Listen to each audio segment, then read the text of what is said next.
सन 1903 पश्चिम Virginia की पहाड़ियों के बीच बसा एक शांत गांव। वहीं रहता था जॉन हेरिंगटन, एक साधारण किसान। लेकिन उसका जीवन अब वैसा नहीं रह गया था।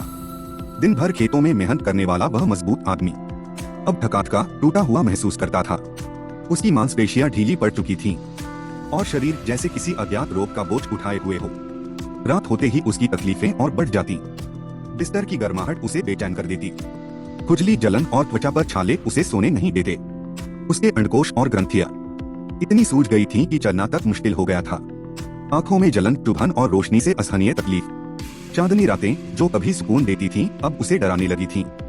और पेशाब कभी बूंद बूंद गिरती, कभी जबरन रोककर फिर अचानक बहती। हर बार दर्द और जलन के साथ। शरीर तो बीमार था ही, पर मन भी अब जैसे टूट चुका था।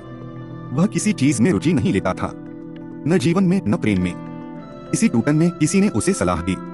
जॉन एक होम्योपैथ है पास के कस्बे में, doctor C.M. Bogar. Doctor Bogar से पहली बार मिलते समय जॉन की आंखों में बस एक सवाल था, क्या मुझे आराम मिल सकता है?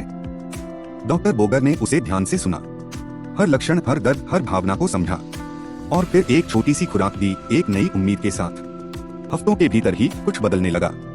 जॉन की त्वचा पर खुजली कम होने लगी, आंखें अब रोशनी सहने लगी और सबसे बड़ी बात, उसका आत्मविश्वास लौटने लगा। महीनों के उपचार के बाद वो जॉन जो कभी दर्द में तड़पता था, अब खेतों में मुस्कुराते हुए लौट आया।